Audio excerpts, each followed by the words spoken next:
Hi friends, welcome to KR Rangoli and recipes. ఈరోజు మీరు చూడబోయే రెసిపీ పాలకూర శనగపప్పు కర్రీ. పెళ్ళిళ్ళలో ఫంక్షన్లలో చేస్తారు కదా, అలా చేశాను ఫ్రెండ్స్. మీరు కూడా ట్రై చేయండి, తప్పకుండా నచ్చుతుంది మీకు కూడా. ఎలా చేయాలో చూసేద్దాం. ముందుగా పావు కప్పు శనగపప్పు తీసుకొని దాన్ని ఒక గంట సేపు నానబెట్టుకుందాం.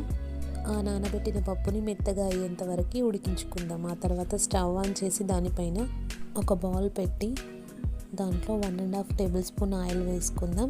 ఆయిల్ వేడయ్యాక దాంట్లో ఆవాలు, జీలకర్ర, వెల్లుల్లి, కొన్ని పల్లీలు, పచ్చిమిర్చి, అదేవిధంగా కరివేపాకు వేసి పచ్చివాసన పోయేంత వరకు వేయించుకుందాం.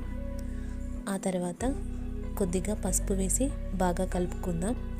ఇలా వీటిని ఫ్రై చేసుకున్న తర్వాత ముందుగా కడిగి పెట్టుకున్న పాలకూరని దీంట్లో వేసేసుకుందాం. ఒకసారి అన్నీ కలిసేలా స్పూన్తో మిక్స్ చేసుకుందాం.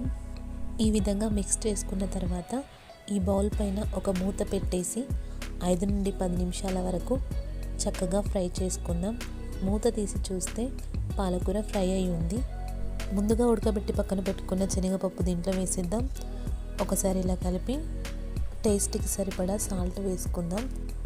ఆల్రెడీ పచ్చిమిర్చి 4-5 పొడువుగా కట్ చేసి వేసుకున్నాను కాబట్టి కారం కొద్దిగా వేసుకుంటున్నాను. ఉప్పు కారం చక్కగా కలిసేలా ఒకసారి కలుపుకుందాం.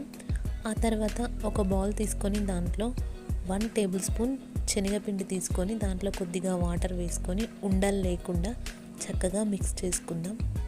ఈ విధంగా మిక్స్ చేసుకున్న తర్వాత పాలకూరలో ఈ పిండి వేసేసుకుందాం. పిండి వేసుకున్న తర్వాత 5 నుండి 8 నిమిషాల వరకు లో ఫ్లేమ్లో పెట్టి ఫ్రై చేసుకుని ఆ తర్వాత స్టవ్ ఆఫ్ చేద్దాం. అంతే, టేస్టీ పాలకూర శనగపప్పు కర్రీ రెడీ. ఈ కర్రీ చపాతీకి, రైస్కి చాలా బాగుంటుంది. మీరు కూడా ఒకసారి ట్రై చేయండి. ఈ వీడియో మీకు నచ్చిందని అనుకుంటున్నాను ఫ్రెండ్స్. నచ్చితే లైక్ చేయండి, షేర్ చేయండి, కామెంట్ చేయండి.